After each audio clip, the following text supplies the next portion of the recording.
What's up and good morning, everyone. Welcome to episode 11 of Coast to Coast College Football Pregame Show. Week number 10 of the college football season. We are officially in the home stretch. We are in the last month of the college football season. Crazy how fast it's going, honestly. I think doing the show has actually made it feel a little bit faster than it normally is. But everybody's down to pretty much the last 3 or 4 games. It's the first frosty edition, I will say, of college coast to coast. It's got some frost on the windows this morning. A little cold here in the Northeast, but we got a lot to go over. Yeah, we got a lot to go over. So, we got obviously the first college football playoff rankings come out. We got to go over them, our initial reactions, see what everybody thinks about, where everybody's ranked, if there's any surprises, snubs, etc. As always, have our previews, our college football eliminator. I know somebody's hoping somebody gets moved back. We'll see what happens. Jury is still out on that one. And then always we'll have our week 10 previews, our pick 'em, upset alert, and everything. But before we get going, I got to introduce everybody that helps steer the ship every week. As always, out in the Midwest, my Buckeye brother from another mother, Mr. Cottrell Simpson. How's the weather out there this morning? It is definitely cold. It's supposed to get up to like 55, but it's not warm. It's just not warm at all. Very uncomfortable. I got this wedding to go to later today, but I guess I'll take it. Football weather, if you will. I was going to say, a lot of people call that football weather. They would call that pad weather. Start cracking the pads. Before we get going, we'll check in out west with our West Coast correspondent, Mr. Black Alex Elmore, Mr. Oregon himself. They probably still got a bunch of sun out there. Little crazy West Coast people. No, you see the hat. Man, we are in the middle of a 10-day rainy stretch. It has not been enjoyable. It hasn't been too cold yet, but I'm not enjoying the rain. I want to get outside and do some stuff. But no, man, everything is going great. Looking for another Oregon W today against Cal and hoping to get into that later. But I'm excited to be on the show, and you're dang right. The season has been flying by. I can't believe we're almost time to talk about bowl projections and all that good stuff. So let's get on with it. We are getting there quick, so we're going to start right off the bat. We're going to get into it. We're going to start right Tuesday night. The first college football playoff rankings came out. Some people would say a surprise at number 1. I don't think so. I know it made one panelist extremely happy. I don't really have, honest to God, I don't have that much of a gripe with these. I think there's some consistency issues with head-to-head, in certain spots. But, I've been clamoring for years with this that, their mission statement is, the most deserving. And I take that as what you've done so far. And I don't think you can argue that anybody has a better resume than Ohio State so far. They have two of the biggest wins in the country. And Georgia and Michigan, have been 1-2 in the polls all year, but they're getting to the part in the schedule where they're going to start playing ranked people. And I think once that happens, if they continue to look the way they are, then I think there's a chance Ohio State gets knocked out of 1. But as of right now, as they came out, I don't really have, a huge gripe with any of this. I think Ohio State's a deserving one. I think Georgia, Michigan, 2 and 3. I don't have an issue with, and I think I would put Florida State over Washington in the 4 or 5 so far. I think Washington has the great win over Oregon, and other than that, I don't think they have a really good win, and they've looked shaky. I think that's what's separating them between them and Florida State right now. But I'll start with Cottrell just because simply his team is number 1, so I'm gonna let him get first crack at this, Alex. Initial reactions, what popped off your screen, what you liked, what you didn't like. I'm sure you were happy when, they started going 4 through 1 and you didn't see the old scarlet and gray helmet pop up to the end. So absolutely. Definitely made me happy for sure. Obviously, I fully thought they should be here. I gave you guys my rankings last week, and I also felt like I would have personally had Michigan ahead of Georgia just because of, they haven't had any close games yet. And Georgia, they've had the same kind of schedule so far to this point in the season, but we've seen Georgia look rather pedestrian. Now, if you want to say, hey, they look great against Florida without Brock Bowers, that's why we put them at 2. I can, 100% get behind that. So no real gripes there. The only really big issue that I have right now is Ole Miss looked very pedestrian against that Alabama team, and somehow they're sitting there at 10. You got Penn State that's right behind them, that lost on the road to an Ohio State team that, is the number one team in the country in the committee's eyes. So that to me doesn't make too much sense there. The other thing that I really don't like about these rankings is USC sitting there at 20. I don't know how they're still ranked at this point. I understand, you want to get Washington and Oregon and those kinds of wins, and you want that spotlight to be on them. But putting them at 20 makes absolutely no sense to me. They haven't shown me anything that says that they deserve to still be in that top 25. And then you leave teams like James Madison out. So those are really my biggest gripes. I'm glad they got Air Force in there, although, 25 is pretty low. But yeah, that's pretty much it for me. Oklahoma State as well, but I'm sure, one of you guys will talk about why Oklahoma State shouldn't be there. Yeah, so before I let Alex come in here, because I'm sure he's gonna have a different point of view than maybe me or you do. There's certain things I have to give them credit for about getting right. And again, I think we all agree. I mean, I know I feel this way anyway. I think Oregon is by far the best one-loss team in the country. So having them being, the top one-loss team, obviously, I agree with that. Cottrell hit one of my gripes, my small gripes right in the head. You can't tell me that Ole Miss's loss is better than Penn State. Penn State lost on the road to Ohio State, by 8, and they're 11th. Ole Miss is 10th. Went to Alabama, and kind of were just disinterested. I think is what Cottrell said. Never had a feeling they were winning that football game. I'll put it that way. My only other issue is Texas and Oklahoma. Yes. I think you have to value, the head-to-head is apparently one of the criteria.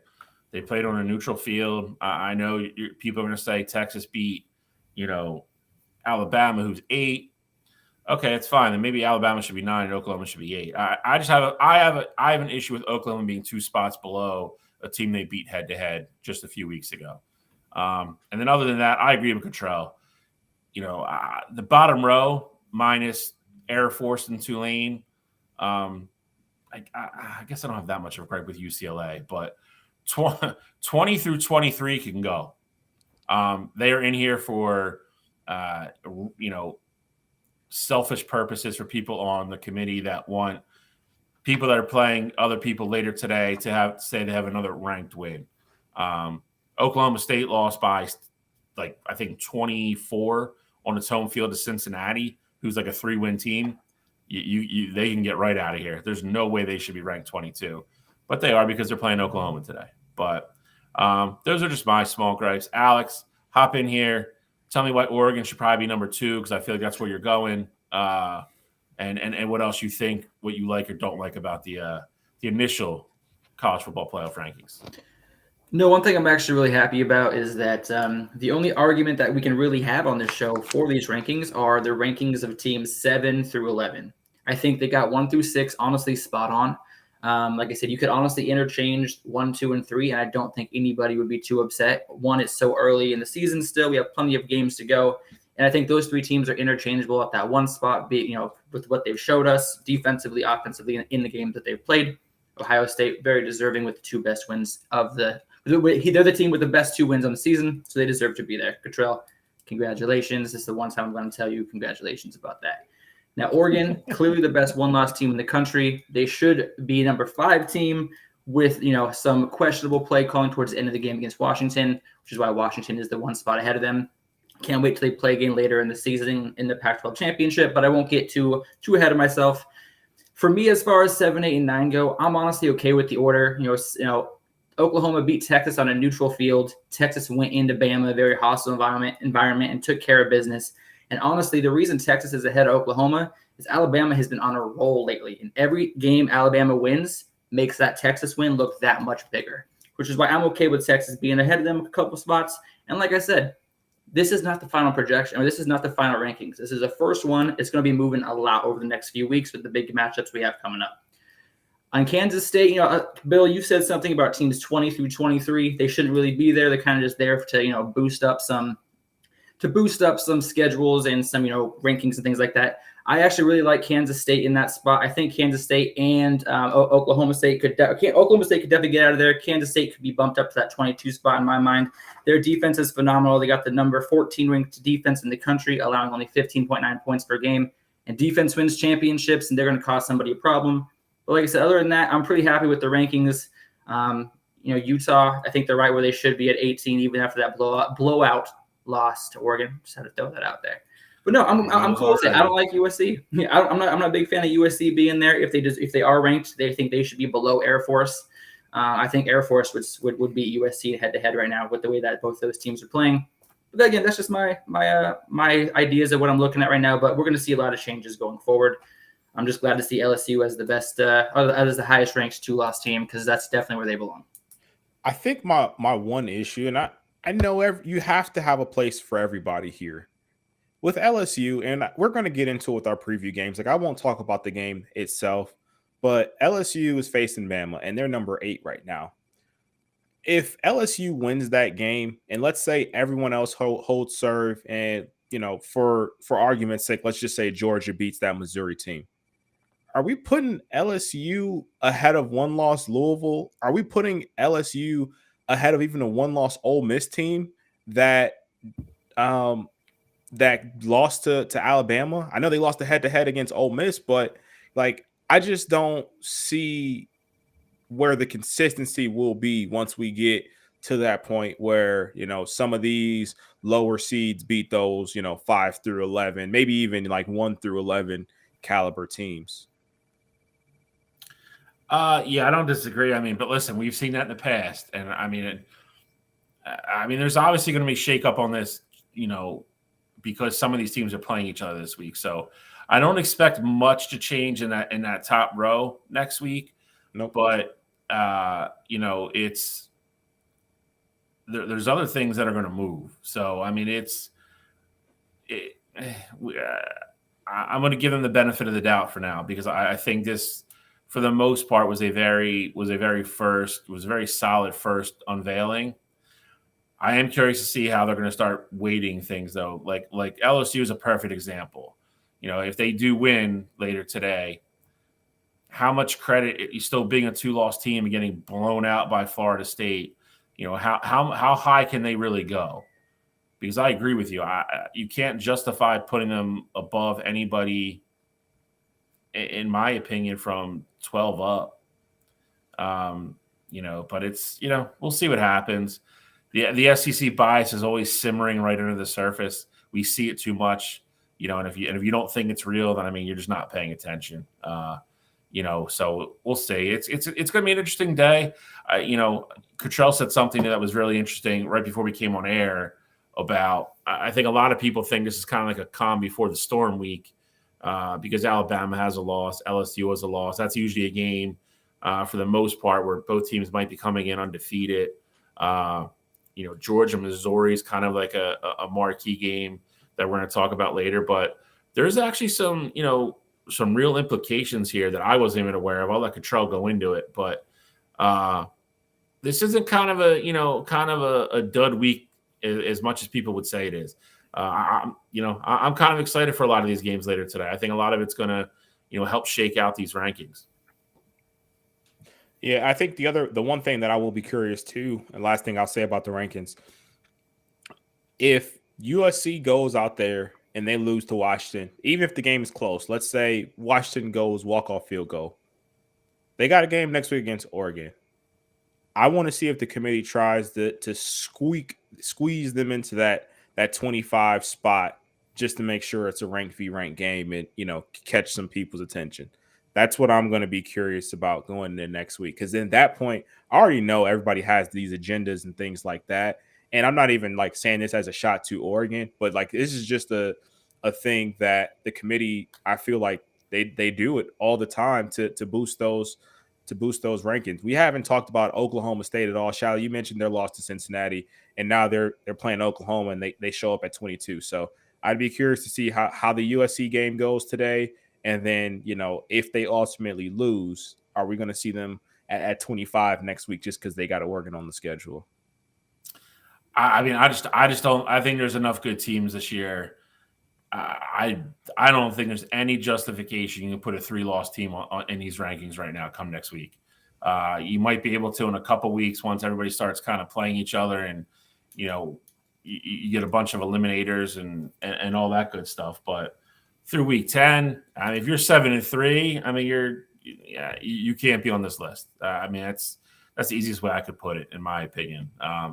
And they haven't looked great in either one of their losses. So it's not like they lost heartbreaking games or something like that. They've given up a gazillion points, have gotten steamrolled. So, if you're a Trojans fan, sorry, just there's no justification for it, in my opinion, anyway. So, but that's it. Again, that's going to be a bit. That segment will become obviously a much bigger and probably more heated discussion as we start to get into the middle of November, and people's resumes start looking better, and we start having real conversations about who's who and what's what. So week 1 though, it's still great for me. It's just a precursor of what's about to come. So I love this time of year, getting in November, weather gets cold, and pretty much every game starts to really matter. So this is the stretch run of the college football season. So I'm excited. But we will move on to our Week 9 recaps. Ooh, the heartbreaker. So I'm going to say this. I give Riley Leonard all the credit in the world for trying. Stop. Just stop. Just stop. Stop it. He is literally ruining his future if he had one, by going after every week. He's not, because he didn't actually play last night. So. True. You're right. Or 2 nights ago. 2 nights ago. Yeah. 2 nights ago.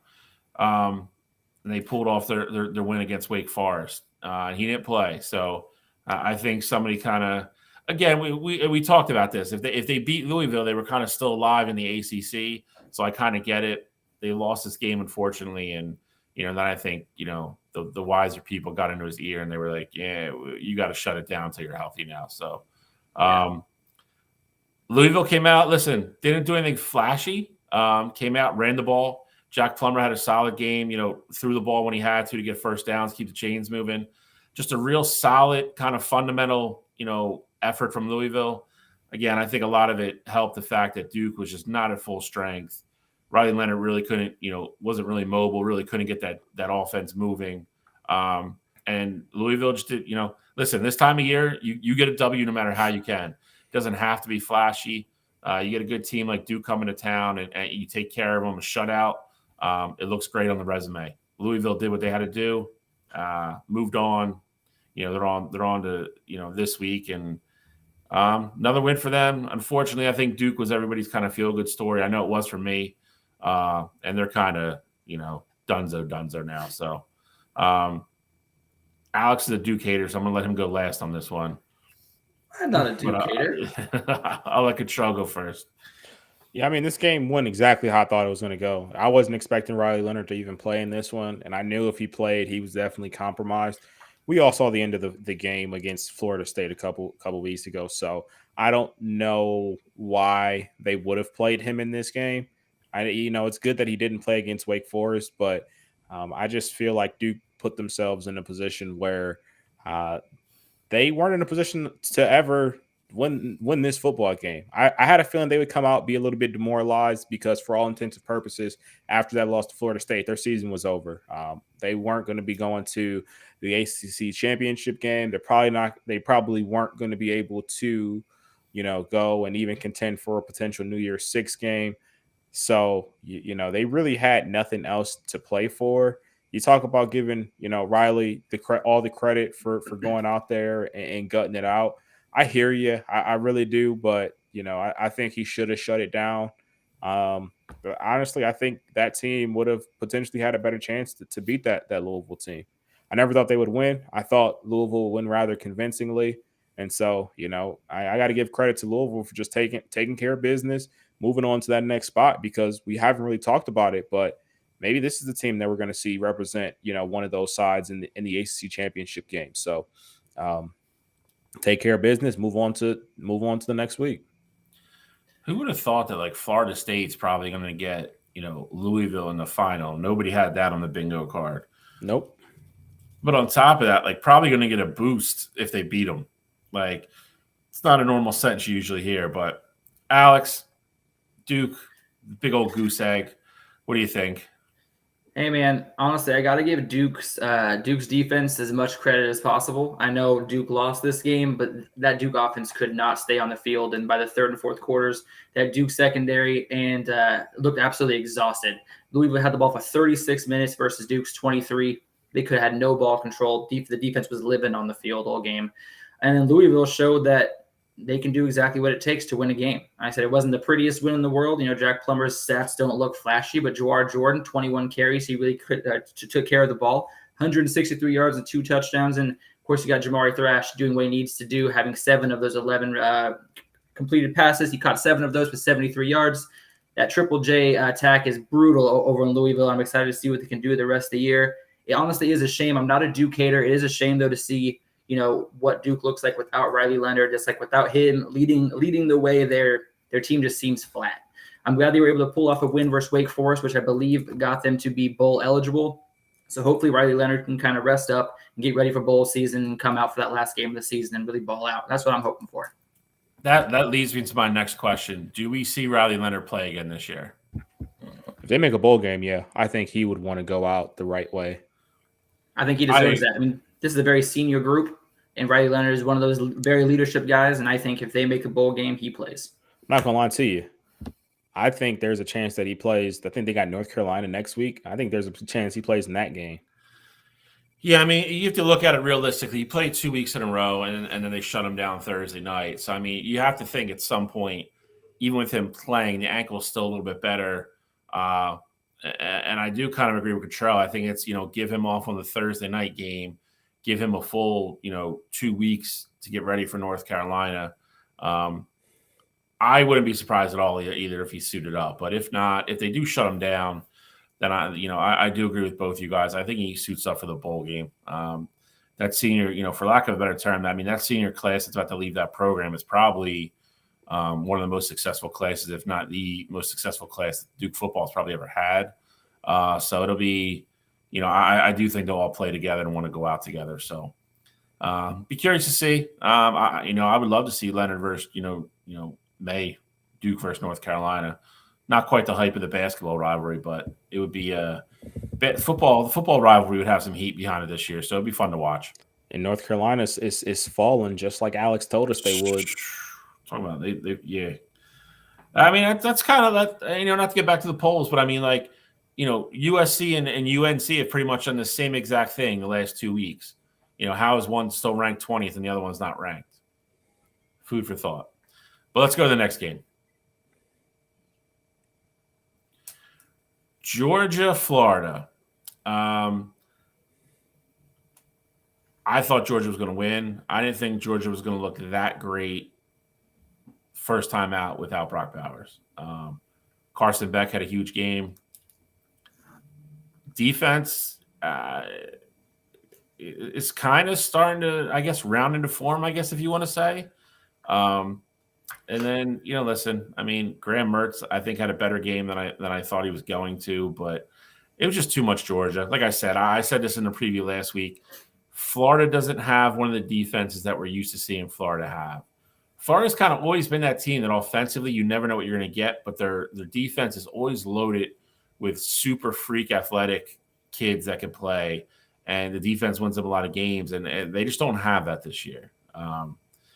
But I got to say, man, for all the grief that Georgia's kind of took, and some of it's come from me as well, about them not kind of looking like the last 2 years, and that's a hard mountain to stay on the top of. Don't get me wrong, because you're talking about two of the best college football teams probably ever.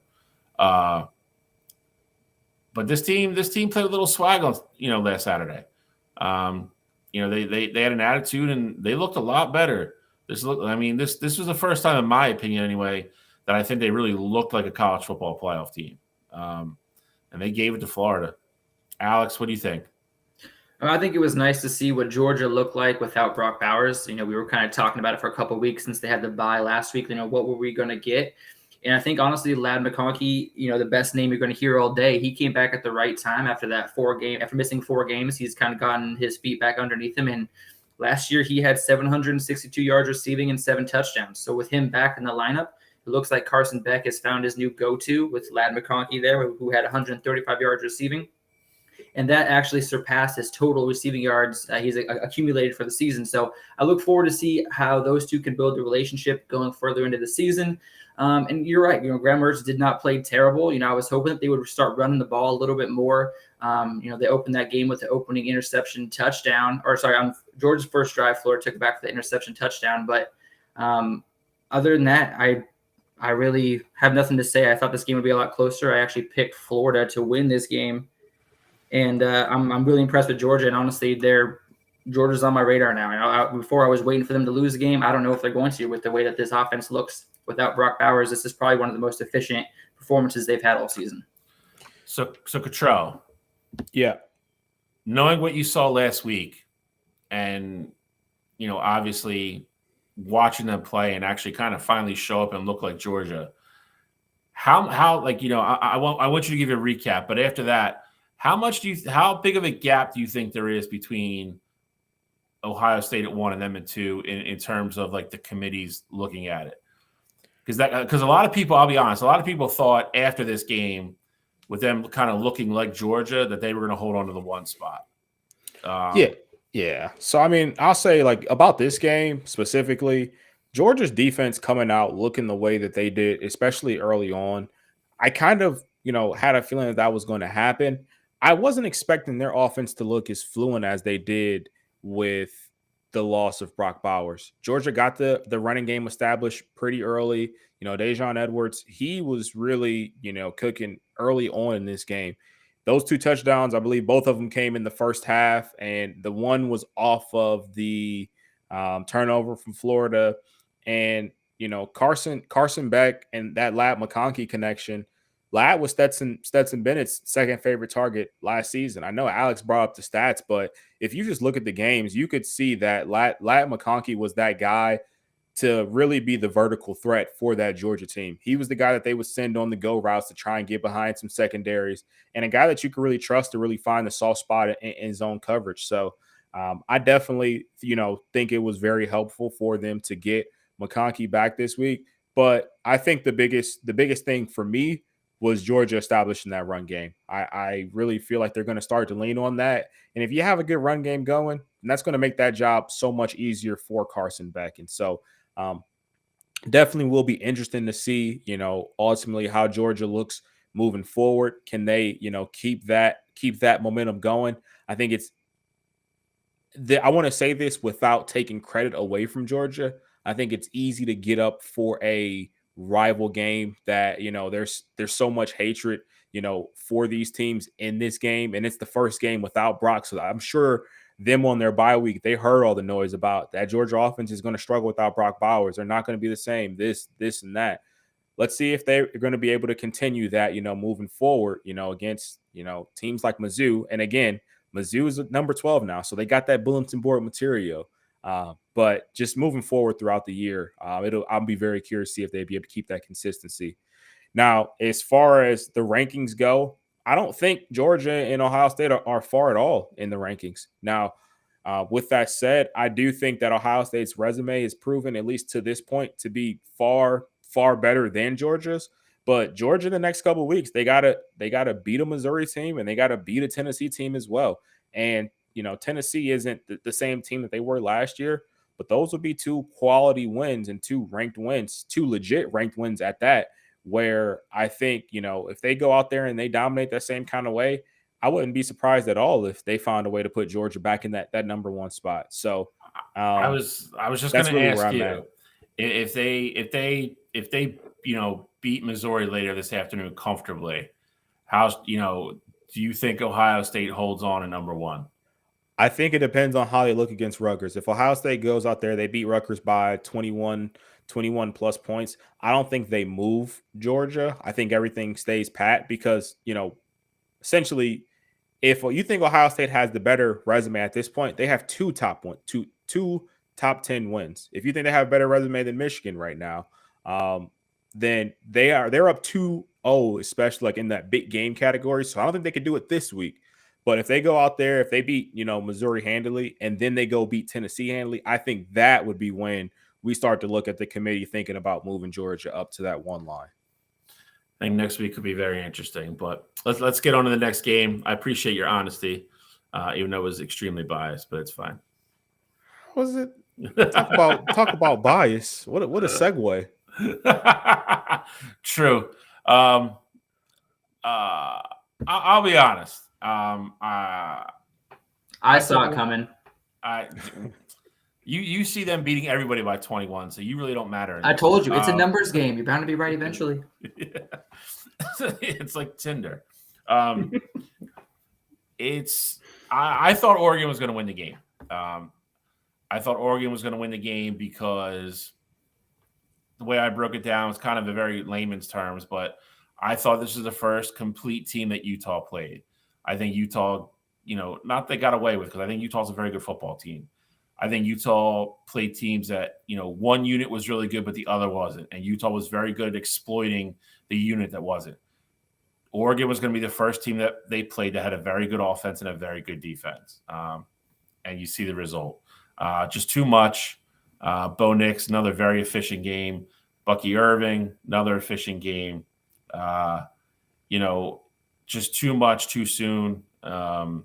Oregon got up kind of early in this game, and when they did, you could see Utah kind of really had to come out of their comfort zone like real quick. Utah is not designed, that offense is not designed to throw the ball 30 times a game. That's not what they want to do at all. So, I think that defense has been on the field a lot this year for that team, and it finally caught up to them a little bit against a team whose offense is just absolutely, running on all cylinders right now. So I'm not going to say too much. I'm going to let my man iBlack break this down because he is the resident Duck expert. You did call it. You did say by 21, so I'll give you your roses on this. Break it down for me. Tell me about it. Honestly, it was complete confidence from before the kickoff. Before even kickoff even happened, Dan Lanning was throwing the U down. He was ready to go. This team was well prepared. Bo Nix sliced this offense up like a knife from an infomercial, at 2:00 in the morning. I mean, this guy was just slicing and dicing. 248 yards, 2 touchdowns. Bucky Irving didn't even break a sweat, only having to carry the ball 14 times. All right, and obviously Troy Franklin killing it, 8 catches. He had 99 yards receiving, just under the 100 mark. What really impressed me, though, was Oregon's defense.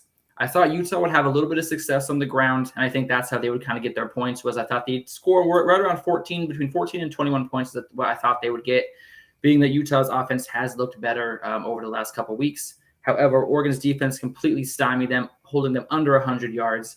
I mean, that was a very impressive performance for me. And going into this next week against a Cal team that's very balanced on both sides of the ball, 200 yards passing and rushing average, it's exciting to see the Ducks, really shut down that run offense, only allowing 2.9 yards per carry.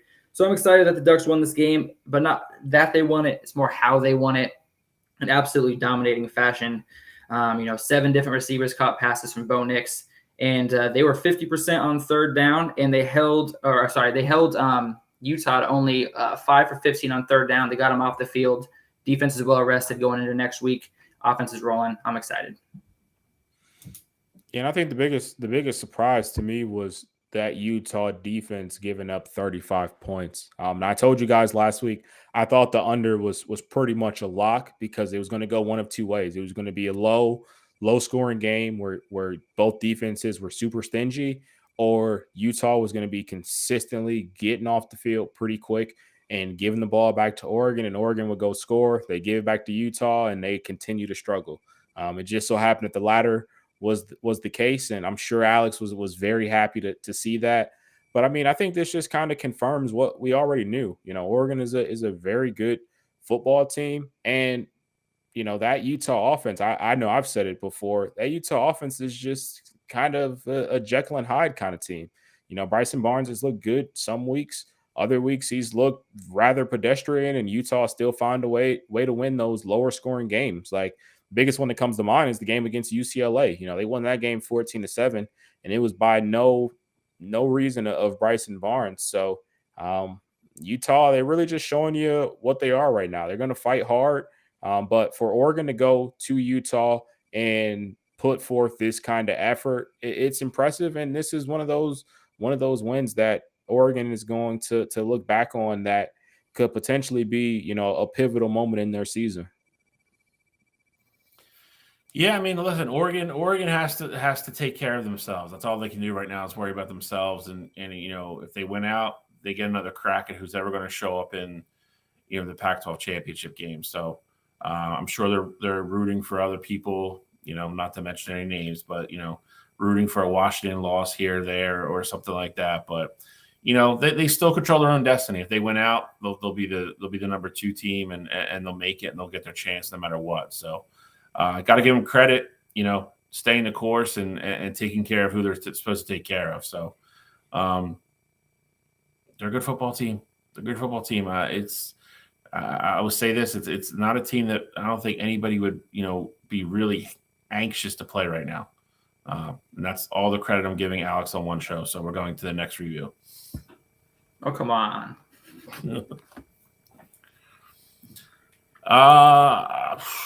I'm going to let you guys break this down because you guys both had this happening and I did not. I didn't have this happening. I had Oklahoma covering, actually. Oh, you did? Okay. It did. I was on my branch. That's fine. Yeah. All right. Here comes the flower guy. Here comes the florist, Cottrell Simpson. Break it down, Cottrell. Go ahead, Roseman. Go ahead. So it was funny because I was actually texting you guys throughout this entire game, and Kansas really was in control for a good chunk of this game. And then at the end of the game in the fourth quarter, it just felt like they were trying their hardest to let OU come out with a win. And it was just mind-boggling. They missed the field goal late that could have potentially put them up. Their defense had to go back out there on the field and get a stop. And then they had to go drive the length of the field to score a touchdown. Ultimately, they did it. They ran the ball in, and I don't know how their coach didn't tell that kid to, hey, run up the middle. If you get free, sit at the 1-yard line. And he ran right into the end zone.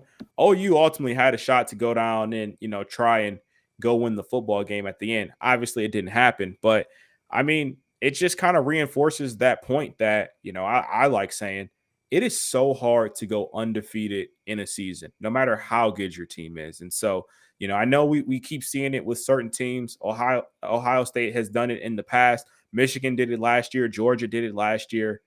And we talk about how good of a team Oregon is. And I know, once you face, some tough competition, you're going to one team has to lose in the situation. But Oregon is amazing right now. Probably a top 5 team in the country in all honesty.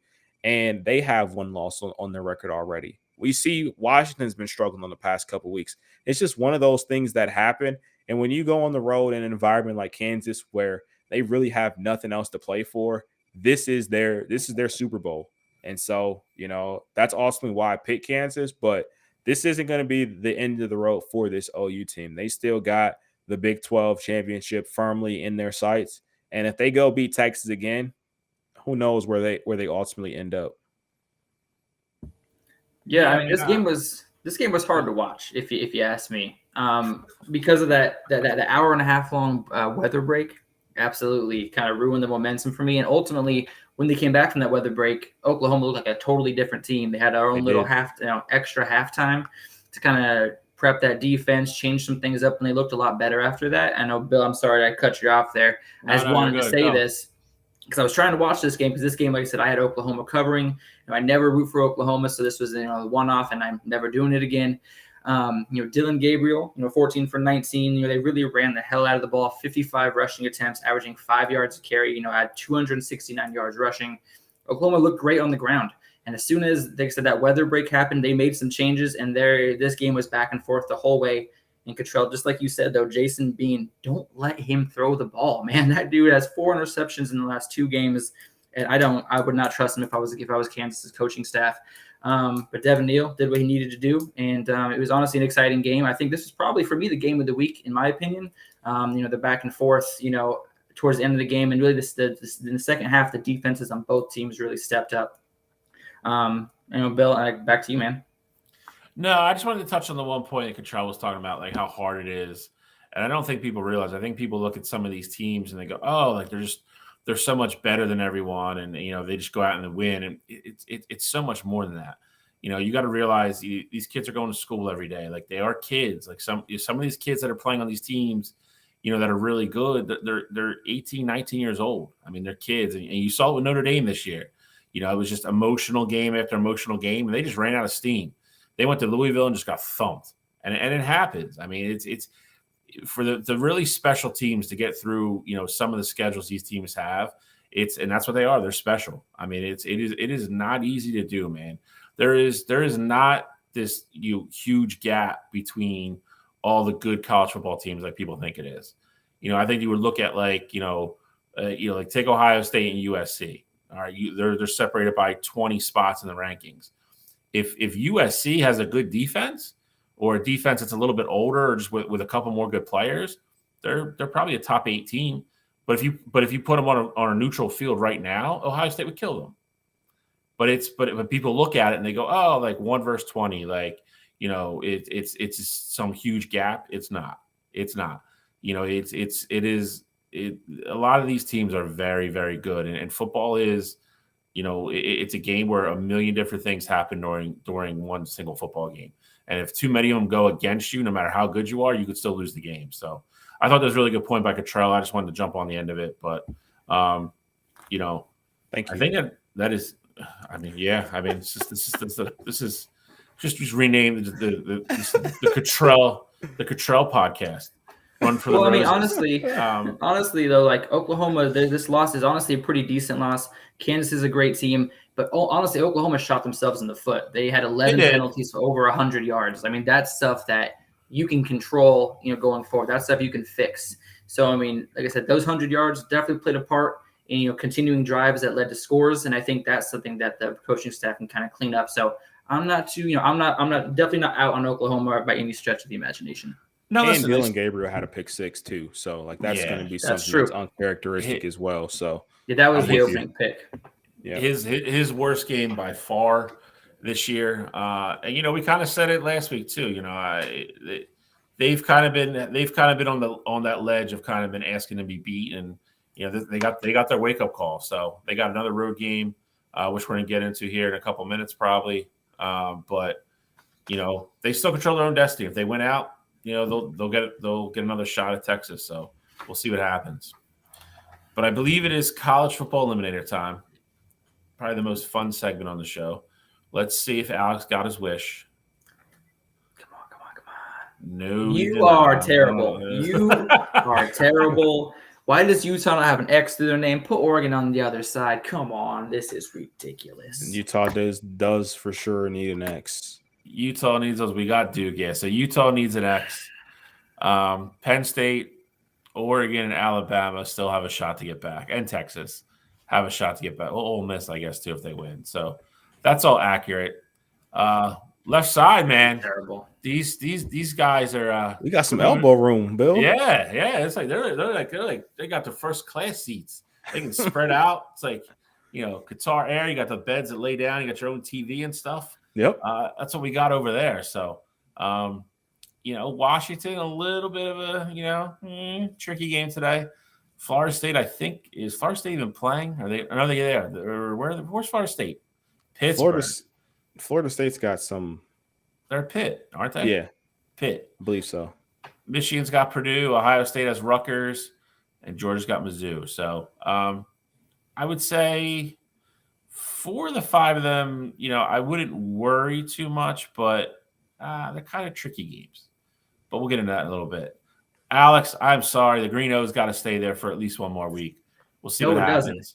Honest question. Oregon and Washington play this weekend, neutral field. Who wins? Just say the name of the team who wins. That's not how this works. No, it is how it works. I am on record, even after the loss, saying that I think Oregon's the better football team.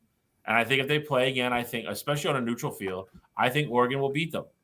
But that doesn't change any of this. If Oregon plays, let's say, not even Oregon, let's not even use Oregon. Let's use Penn State. If you put Penn State on a neutral field against Ohio State, or Michigan. Even if you think Penn State would win the football game, doesn't make them the contenders. They got to prove it first. They just did by destroying Utah. Utah doesn't. In Utah. Who just Utah beat doesn't USC. move that needle. Bama's got all these consecutive ranked wins, and you see where they're still at. So you got to earn your keep around these parts. So we don't like Nick Saban here, so it's fine. So let's have that discussion now. So Texas has – who's Texas have today? Texas has – they got the tricky one, Kansas State. Yes. Kansas State. That's not going to move the needle enough for me personally.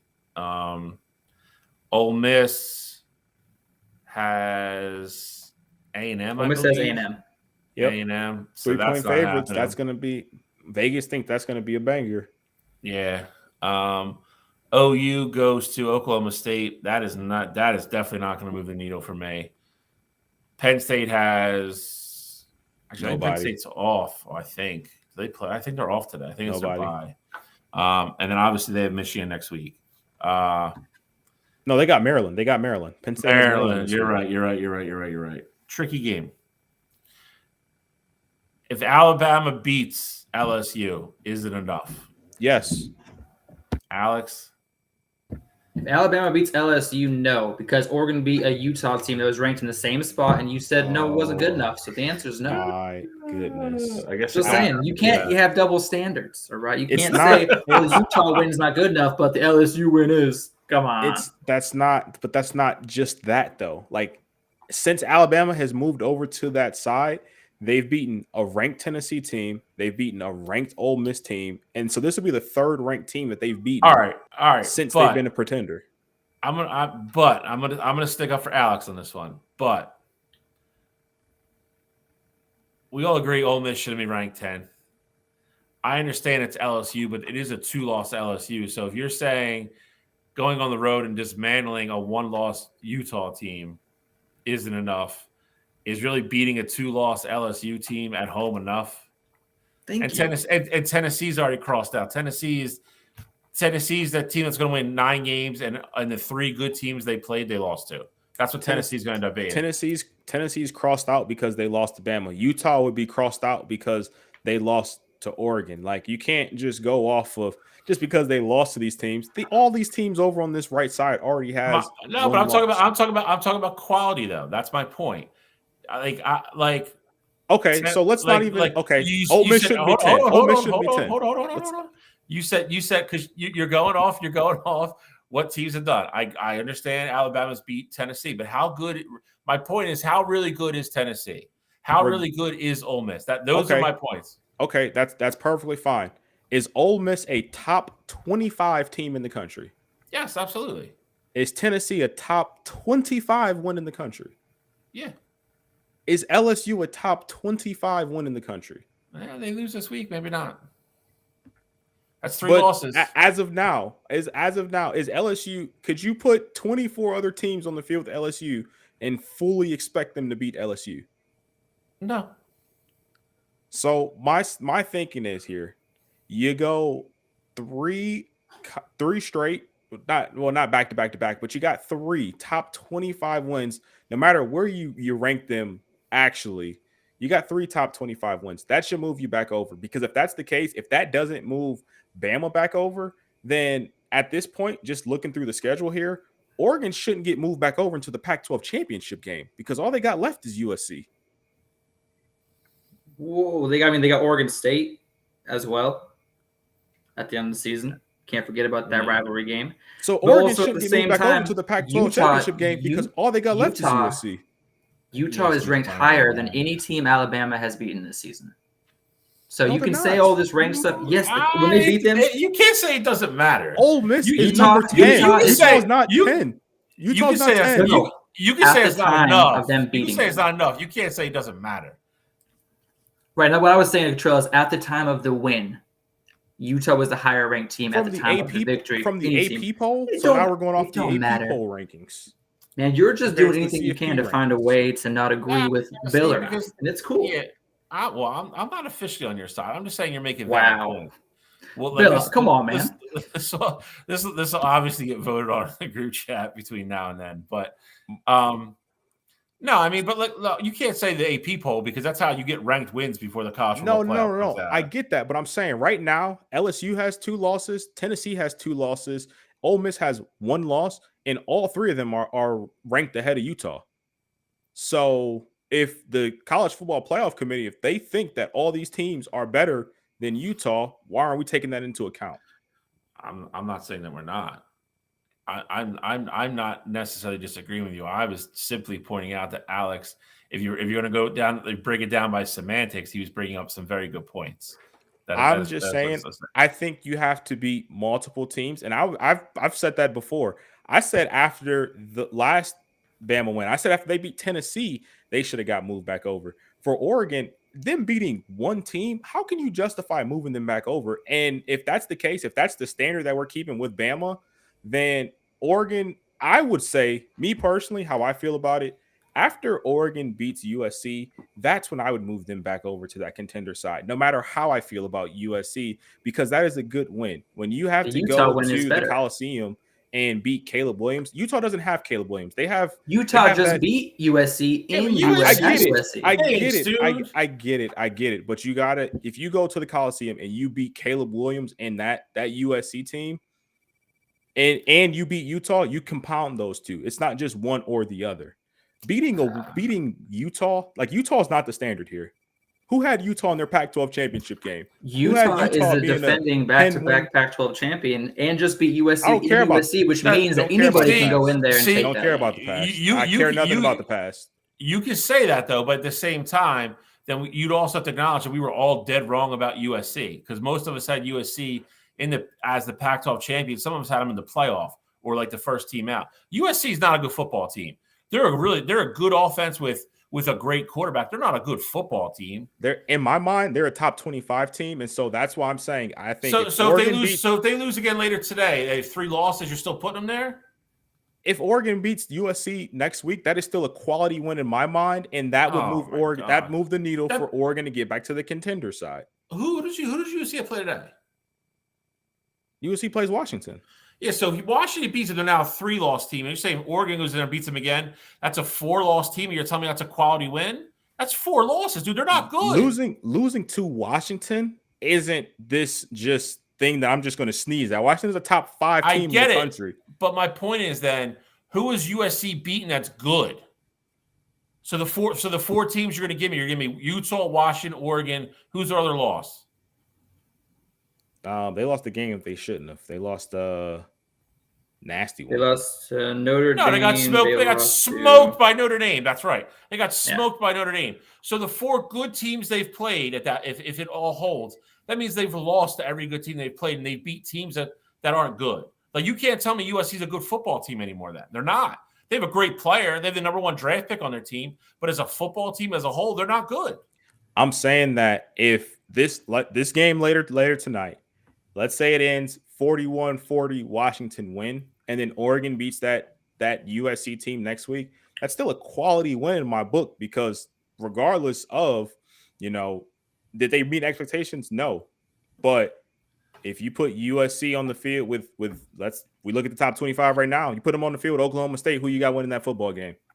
I get it, but that's like if you have 4 losses, that's like saying if Rutgers loses a non-ranked or a non-league game and loses to Penn State, Michigan, and Ohio State, that's still a quality win.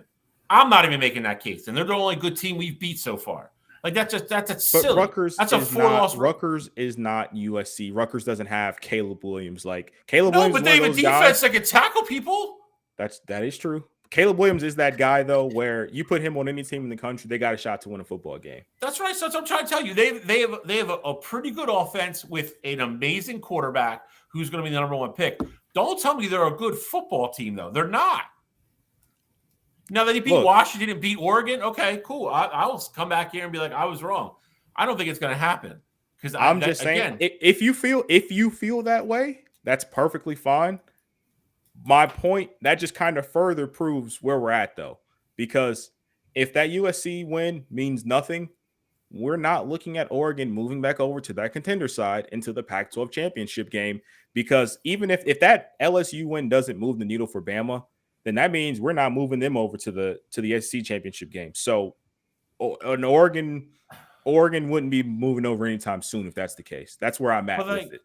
But I feel like saying the same thing about LSU at that point then. So they played Florida State, who we're all considering as elite, got blown out. Played Alabama, who we're saying is, I mean, I think we have to eat crow a little bit on it and say they're a little bit better than we all thought they were going to be. We thought this was going to be this was going to be the year Nick Saban loses 3 games for the first time and yada, yada, yada. It doesn't look like it's going to happen. So they lost to a pretty good Alabama team, and then their other loss is who? Ole Miss. So the 3 good teams, I just have a really hard time putting a label saying it's a quality win if the only good teams they've had on their schedule so far, they've lost every one of those games. That means you're winning the games you should be, you're losing the games you shouldn't be. That's what I'm saying. You're Maryland, you're Rutgers, that's who you are. And are these teams more talented than Rutgers? Yes, I'm not saying it, but I'm saying it. They're placeholders in those conferences then. You can't say oh, you had 4 chances to prove that you were elite and you lost all 4 of them and got blown out in all 4, but you're still a good team. You're not a good team then. You beat the team, you beat up on Stanford and teams like that, and you almost lost to Colorado. Teams like that you should have beat, but you even beat one damn team that we're all agreeing across the board is good. I mean, that's a stretch for me. LSU hasn't won over Missouri. And if you want to look at what's Utah's best win so far this season, all right, UCLA, USC, Florida. You just ruined it. You just ruined it. What are you doing? I'm here for you, Alex. I'm here for you. And the first thing out of your mouth is I was just naming their wins. Now you're done. Now you're done. I'm back with Cottrell. They're staying on this side. I just wasted 19 minutes of the show. 19 minutes of the show trying to help you. And the first thing out of your mouth is USC's a good team. I was starting to win the argument with Cottrell. He was going to break. I was just naming their wins. Now. Done. I was just naming their wins. Who is Utah's best win so far this season? Do they have a staying? Okay, cool. Do they have a win better than Missouri, Alex? Well, no. I mean, no. They're a 2-loss team without a win better than Missouri. So we're talking about Utah. We're giving them all this credit in the world. They're in no different position than Alabama in my book. Alex, you may be the worst podcast wingman of all time. What I just went through. And then you just I'm just going to fly my plane into the mountain now. That's what you just did. You were oh, we're doing good. Oh, no, I'm just going to crash on purpose. Done. They stay there now. You have my vote. Don't even bring this up in the group chat next week. Oregon staying on the side. You know what? It doesn't matter because I'm putting a sticky note on my screen with a picture of the Oregon logo, so it's over there already. Nothing you can do about it. That's like putting a picture over your check engine light. It's going to come back to get you eventually, brother. And you know what? Now after next week, they're going to have a fat red X because the USC Trojans are going to go take care of business. Damn. Oh, see, now we're bad juju and stuff now. See, this is escalated. We got to move on. All this, I'm sure it doesn't matter because I'm sure Alex is going to tell me in the next 30 minutes about how Rutgers is a sneaky good football team, man. They are, and they're going to run down good football, and that 18.5 number is pretty high for this Ohio State team. This is not Maryland, man. I'm just gearing up for it. That's all. You knew it was coming. All right, we in all due reality, that's why this is the most fun segment on the show. Well, we got to go into previews. We got to go previews. Week 10. Again, like I said, I think a lot of people looked at this week and thought it was kind of kind of like a down week before next week. But there's some good matchups. So we're going to start in the Big 12. Number 25, Kansas State versus number 7, Texas. Not officially sure, I think, who's going to start a QB for Texas, other than the fact we know it's not going to be Quinn Ewers. Could we see Archie? Do they stay pat with what they did last week?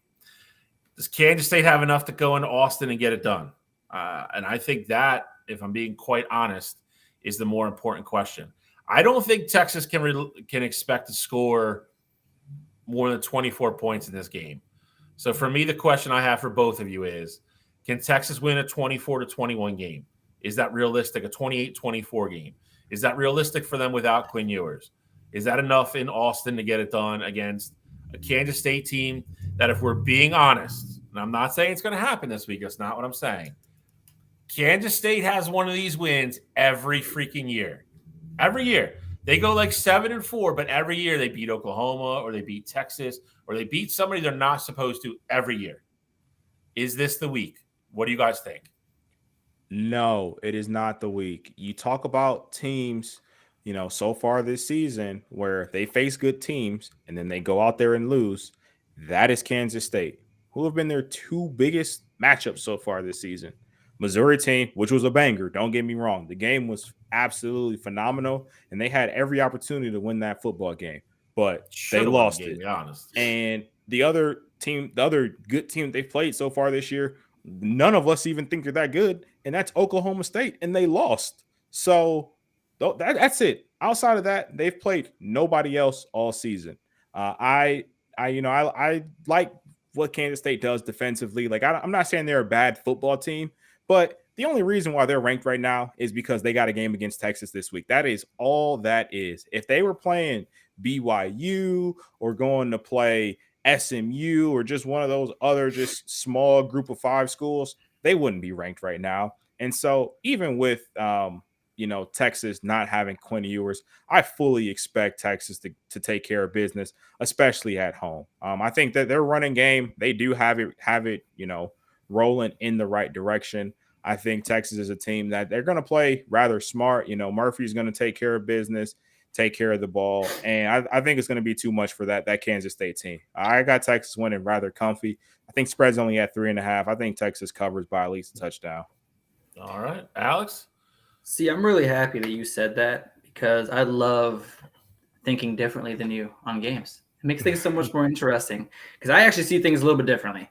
I see Malik Murphy, coming off a game where he did get his first W against a decent BYU team. They did kind of put him away late. But what I saw in that game was Malik Murphy complete a third of his passes to running backs. I see Malik Murphy not being able to throw the ball down the field. And I see Kansas State controlling the ball. I see them averaging over 226 yards per game on the ground. And guess what? In the one loss Texas has this season, Oklahoma had over 200 yards on the ground. I see Kansas State looking to control the ground game, control the clock. I think they're going to run the ball down Texas's throat. And I don't think that Jordan Brooks is going to be able to do enough by himself to get Texas to the finish line. And I think Malik Murphy is honestly, they're going to be one of the reasons that they lose this game today. And I stamp my approval for upset alert. Kansas State's going into Texas and taking care of business. So you're not predicting a cover. You're predicting a flat out win. Oh yeah, this is my upset alert game of the week. Wow. All right. That number 14 defense is going to come to play. They got 19 sacks, 10 turnovers. They're going to force pressure on Malik Murphy like he hasn't had only his second game. BYU only had 1 sack last week. They did not get the pressure that Kansas State is about to give him. So we're going to see what type of brain he has under pressure to see if he's going to be throwing the ball away, dumping down quick passes, or throwing interceptions. Either way, it does not spell good news for Texas. Just like you said, they're not going to score over 24 points. I don't think they score over 20. Wow. Well, all right. I mean, that is an upset pick and a half right there. Do you see any scenario where maybe Archie comes in and saves the day? I would honestly be cool with being wrong if that happened. I mean, Malik Murphy's got a short leash. As much as they don't want to say it, if that game is tight, if it's 17-17 and Malik Murphy's got, 2 interceptions and it's, third quarter, they're pulling them. They're putting Arch in the game, putting them in cold, and they're going to see at least what they have because you're not sinking your shit with Malik Murphy as your quarterback when you got Arch riding the bench. I think this is very similar to what we saw a couple years ago when Spencer Rattler, and by no means is Malik Murphy Spencer Rattler, but Lincoln Riley was coaching that team, and he saw their season going by the wayside, and he said, hey, I got a 5-star true freshman kid that has a ton of talent. Maybe if we throw him in there, we get a change of scenery, and the game starts to go a different direction. I think it's going to be very similar to that if Texas does struggle in this one.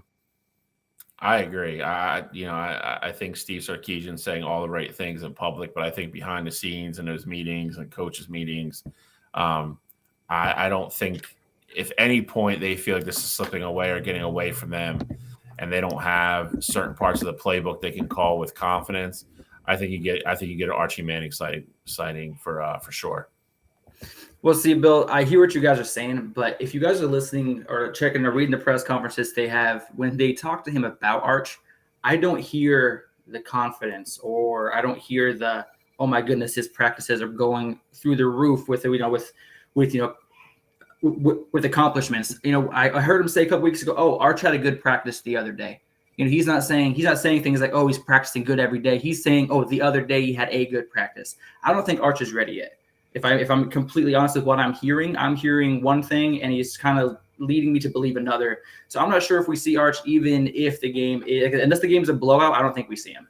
I think the one thing, though, too, that you kind of got to keep in mind is that you want to definitely keep your cards close to the vest, especially in that situation. Like, I do think Kansas State, in the back of their mind, I know it's a possibility that Arch can go out there.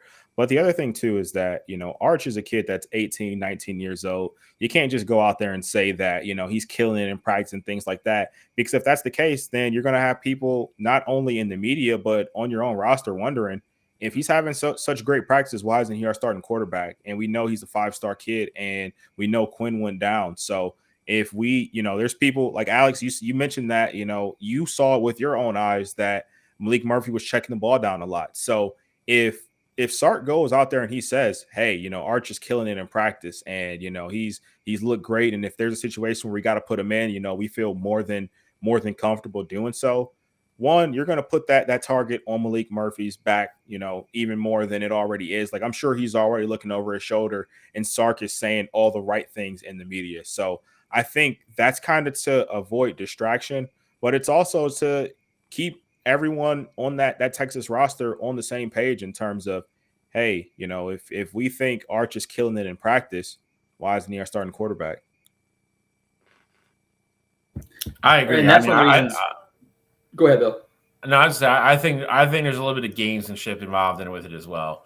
Because if Sarkisian does at any point or he has a hunch that he might have to go to him, the last thing I think he wants to say publicly is, "Oh, Archie's looked great in practice," and blah blah blah blah. And because then at that point, Kansas State's like, "All right, like we 100% need to prepare for both of them," because he's definitely going to play. So, I do firmly believe if Malik plays well, he plays the whole game. But I do agree with Cottrell as well. I don't know if he's the kid that they want to go down on the sinking ship with, and with having Arch on the sideline. So I think it could be interesting. I think it's if we're all entertaining the fact that might actually happen, then this might be a really good football game. Well, kind of like I say, with Kansas State's defense being the number 14 scoring defense in the country, they get a lot of pressure on the quarterback. If Malik Murphy does start off bad, or does have a spell in the game where he's not playing well and he loses his confidence, do you risk putting in Arch in his first game experience against the number 14 defense and risk blowing two quarterbacks' confidence levels? I mean, do you kind of think about that as well? Yeah, no, because I risk it because if this is for all intents and purposes, Texas' season is on the line every single week, and if I'm Sark, I can go to sleep well knowing that without Quinn Ewers, I lost the football game with my 5-star, top 3 recruit in the entire country, even as a true freshman. Like I could sleep well knowing that I lost the game with him sitting on the bench. I'd be like, man, every night I'm like, man, should I have pulled him? Should I put the true freshman kid in there? So that's just my take on it. I agree. I think it's a lot easier to sleep at night. I think it's a lot easier to face the press. God forbid if they lose, saying, Malik did this, and then, we decided we wanted to go down with Archie. And if that's the way we went down, that's the way we went down. I think he saves a lot of face doing it that way, in my opinion. All right. But next game, where are we going? Oh, all right. I mean, this game we've kind of already talked about. Let's say 8-0. Ignore the records. I probably forgot to update those. My bad, guys. I didn't even realize it until now. I mean, USC is undefeated at 24. Cottrell just talked about them like they were 8-0. So I mean, maybe it makes sense. True. Yeah, my bad, guys. Ignore that. All right. So I mean, listen, we were just talking about teams that have tricky games left. This is for sure one of them for Washington. I think Washington kind of has to know that Oregon is literally not only in the Pac-12 but nationally, like literally right behind them. They can't afford to slip up anywhere because if they get one, I don't know if they ever get back in front of Oregon. I really don't.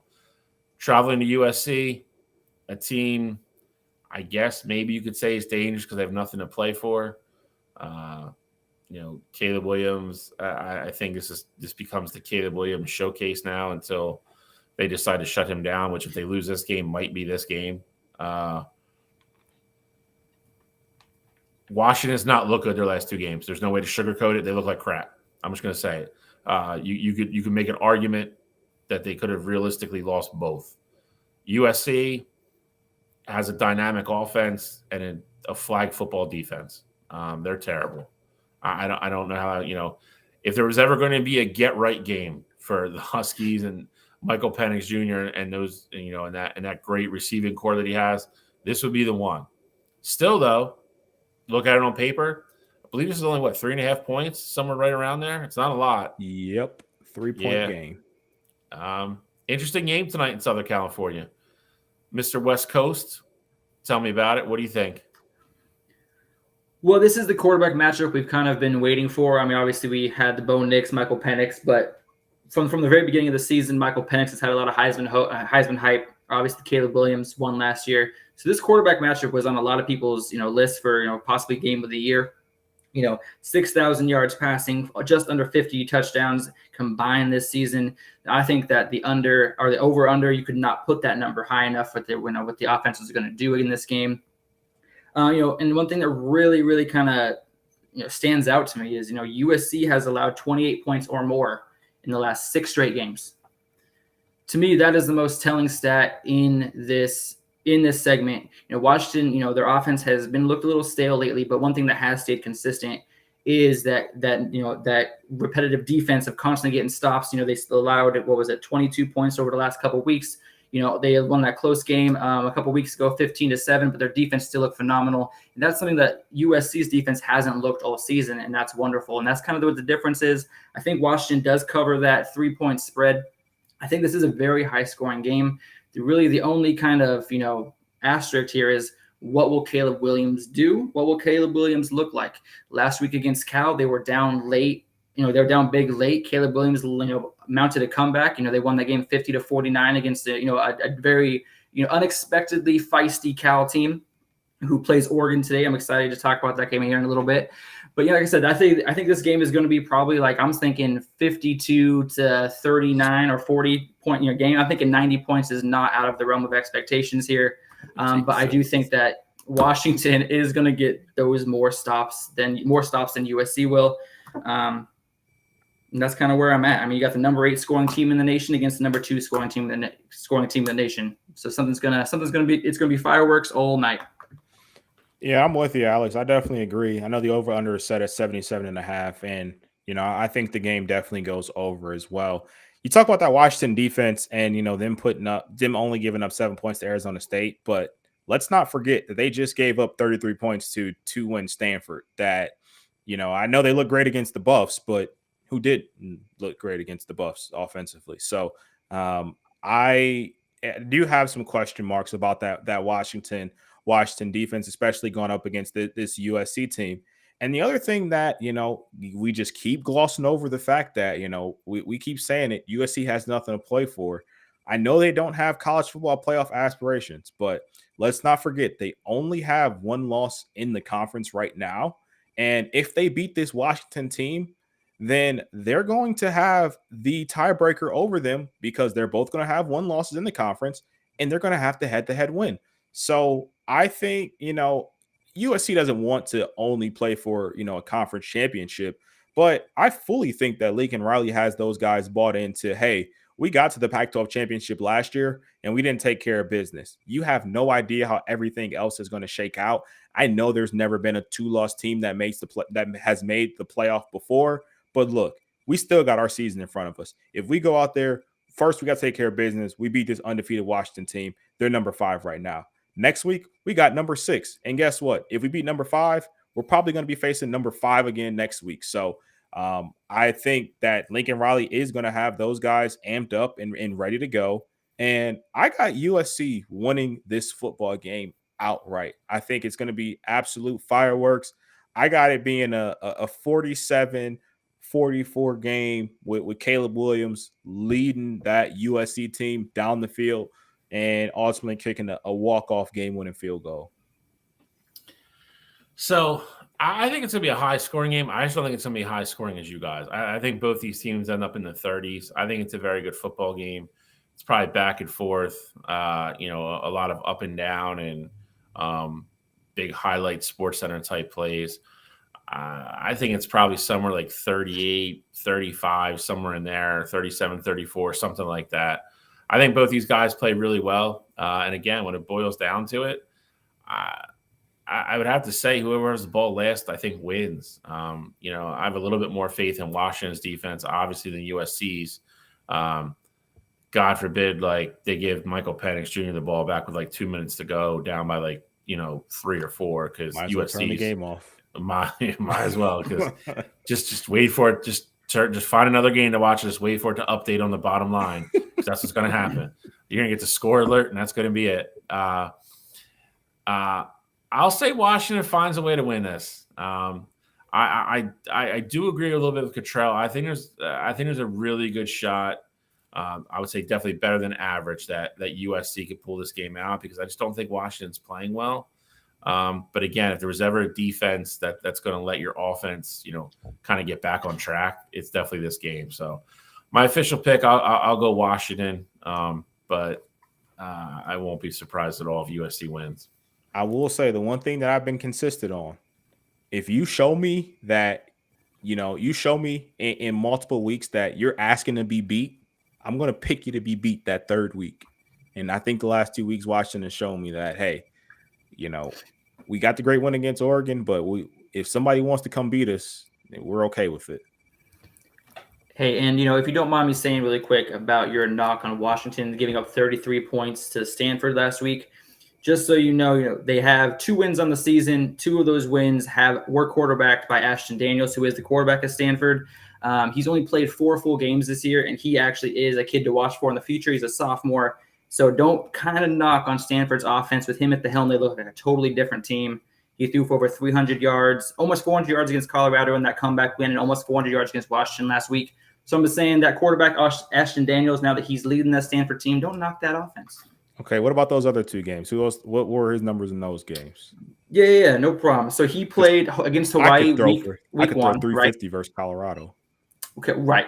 I'm going to say he played Hawaii week 1, which, yes, it's Hawaii. All right, so 248 yards, 396 against Colorado, 268 against UCLA, and 367 against Washington. Okay. So, and in those last 3 games, which were all against ranked opponents, well, Colorado wasn't. He only has 1 interception and 6 touchdowns. So he's someone to watch for. And next year, I think we're going to be talking about him a lot more on the show. Just a little side note. I like the plug. All right, where are we off to next? Mizzou Tigers traveling to Athens, Georgia to take on the Georgia Bulldogs, number 12 versus number 2. This is, I hate to say it, this is the most cut and dry game of the weekend for me. Really? It is. Okay. I think if Georgia plays well, I think Georgia wins. I think it's that simple. I think if Georgia plays like they played last week against Florida, I don't think this is a competitive game. I know Missouri is kind of like, one of those feel-good stories. It's, we have all the situation that happened last year where they had Georgia on the ropes at home. They're away now. And, I know you could argue that Mizzou is maybe better than last year's team, but that Georgia game last year was a game that Georgia did everything in their power to try to kind of give away. And I don't want to say they were bored, but they played like they were bored for a lot of that game.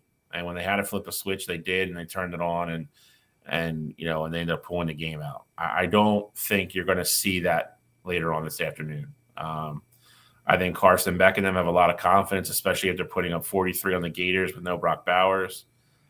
I know Mizzou's going to come in with a bunch of confidence, and I think the obviously, it's a cliche, but the longer they can stay in the game, I think, the better it is, better chance of an upset. But I don't think that's going to happen. I think this game's over in the third quarter. I don't think they get blown out by 30 or anything like that, but I think from the middle of the third quarter on, I think Georgia's up by 2 scores, and it's just comfortable the rest of the game. I think the defense plays well enough. And again, I think the offense puts up points against, a Missouri defense that's not great by any means. So I'm going Georgia here. You guys can, agree, disagree. But I actually really like the Bulldogs in this game. Well, Alex, if you don't mind, I'll go next here because I am of the exact same sentiment as Bill here. Because at this point, I think that Georgia team, they figured out at least, a little something last week against that Florida team. And again, I understand Missouri is only a one-loss team right now. They're a one-loss team that's in the SEC. But I got a question for you guys. Who important has Missouri beat? And all my Keith Sweat fans, I need you guys to say it with me. Nobody.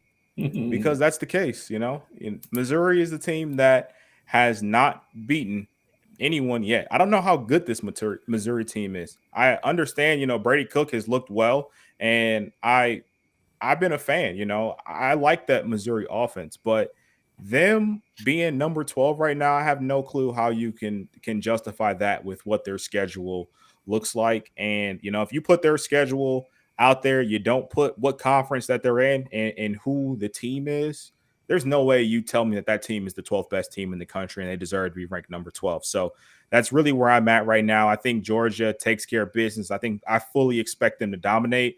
I think Mizzou looks good right out the gate. I think they're going to script some stuff up and maybe even score on their first possession. But then after that, I think this is a Georgia game through and through. I think this is one of those 31-13 kind of games where Georgia is never in any danger. All right. Well, as you guys know, throughout this season, I'm a huge fan of Brady Cook. I'm a huge fan of Missouri and what that offense can do. 97% success rate in the red zone and scoring, number 1 in the nation. And then, of course, you got them going up against Georgia's defense, which is the number 7 scoring defense in the nation, with only allowing less than 15 points per game. One thing I'm really excited to watch for is, Ladd McConkey on the Georgia offensive side of the ball. See if him and see if they're able to continue that kind of chemistry they developed last game. And also, I'm excited to see Luther Burden and what he's able to do against that, a very advanced Georgia secondary. He's 5th nationally with 905 receiving yards, and I think what he's able to do, with that ball in his hands, if Brady Cook can get the ball to him, of course, that's going to really be a telltale sign of what the game's going to be. And I think that Missouri is going to start the game off early with a lot of runs, handing the ball off to Cody Schrader, who's their back, who's a workhorse back, averaging 102 yards per game. I think they're going to hand it off to him early and often to develop the play action pass in the second half, which I think Missouri is where Missouri is going to have their most successes in the second half after setting up that play action. I just don't know if Missouri's defense is going to have enough stops to win this game. I think Georgia does win this game, but I do think Missouri's offense is able to keep up, just not able to stop them 1 or 2 times that they need to do so. And I do have this game as a 35-28 game. I have it as a 7-point game. I think Missouri makes it close in the second half. It looks like Georgia's going to blow them out at halftime, and Missouri makes some changes and makes a comeback. I also think, there was a comment that was made actually on the rankings revealing show when Georgia was number 2, and I thought it was very telling that a couple guys on the set made the joke that Kirby Smart was doing backflips when they came out at number 2 and number 1. So again, I think they're going to be motivated. They're going to be motivated at home, and I also think they're tired of hearing about the game last year. If I'm being perfectly honest with you, I think Georgia wins very comfortable later this afternoon. I really do. And the other thing that I was going to say, the other thing that I do want to add, because we brought it up a little bit earlier, this game and the game that we're about to talk about next, these are essentially SEC championship junior games. The winner of this game is going to be the team, unless something crazy happens down the line. The winner of this game here is going to be the team that represents the SEC East, because right now that one loss that Missouri has is to LSU. And obviously, LSU is an SEC team. But if Georgia loses this football game, they're going to have one loss as well. And, when you both have one conference loss, the tiebreaker is going to go to the head-to-head matchup if you guys played. And so Missouri would ultimately have that head-to-head matchup. And so theoretically, if Missouri wins this game, you can all but count out Georgia making the college football playoff because I don't see. I mean, they'd have to do something pretty spectacular or have absolute chaos happen for them to be a one-loss non-conference championship game, especially with the way the rest of their season schedule looks. I know we talk about it in the Big Ten, but if Ohio State and Michigan, they go out there and they have an absolute banger, even the loser of that game still going to be looked at ahead of a team like Georgia. So this is going to be Georgia's most important game of the entire season. It is. I mean, listen, it's the old adage. I mean, the most important game is the next game you play. And that's kind of been one of the things that people have argued about, with the strength and the depth of the SEC forever is every week matters. So, I mean, you're not wrong. I mean, this game obviously today holds a lot of weight for Georgia and Missouri. So, interesting game in Athens. It's I think it's going to be a good game. I just think Georgia's the better football team, and they're going to show it. So last but certainly not least, we're going to stay in the SEC, but we're going to go out west. Alabama Crimson Tide host the LSU Tigers. Brian Kelly versus Nick Saban. One guy has won a whole bunch of big games, and one guy never wins a big game. That being said, the guy who never wins a big game definitely has the better quarterback in this matchup. As good as, and as much as, Jalen Monroe has improved and progressed, if LSU could find a way to win this game, I think Daniels gets to stay in the Heisman, in the Heisman conversation. I think it's gonna be hard with somebody with 3 losses to win the Heisman, but if you only have 2 and you make the SEC championship game, you keep balling out, I think he's got a shot. This is a weird matchup game to me. Strength of LSU is their offense, and obviously the strength of Alabama is their defense. And that defense is starting to look like a normal Alabama defense. We saw them exploited a little bit earlier this year with Quinn Ewers. I don't think they're going to make those same mistakes in this game. And on the other side of the ball, you have Alabama, whose offense is slowly kind of chugging along, but improving. You got to give them credit. You do have to give credit where it's due against an LSU defense that has struggled all year. All year, top to bottom, sideline to sideline, all over the place, they've struggled. Cottrell, I'll let you go first on this one. Who's your winner and why? And, how do you think this one shakes out? Because, again, this is another one of those eliminator games.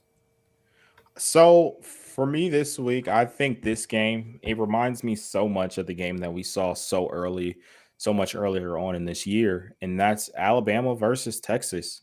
Like, I think Texas gave LSU the blueprint of how to beat this Alabama team. You push the ball down the field, you let your receivers go out there and make the big plays, and you have your quarterback stand in the pocket and deliver them the football. And I think LSU has all the tools to do so. Obviously, Jaden Daniels is, one of the best quarterbacks in the country. He's not only numbers-wise, but I think talent-wise too. He's a dual-threat quarterback. He can move the ball up and down the field with his legs and his arms.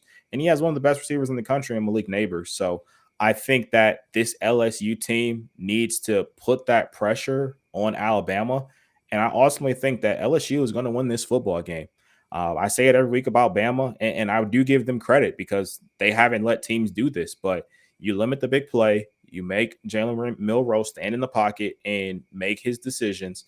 And, you force him to thread the ball somewhere where, he has to make a tight throw. And I think LSU is going to do that. Their D-line is going to get after Jalen Milroe. They're going to get him off his spots. And I think this is a game where you see Jalen Milroe have a couple turnovers again.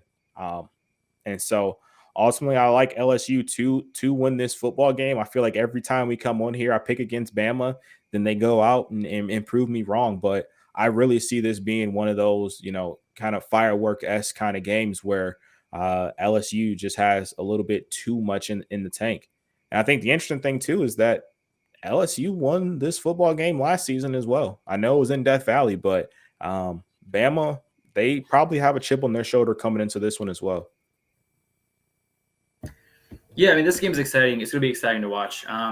LSU, I had them in my college football playoff, in our very first show.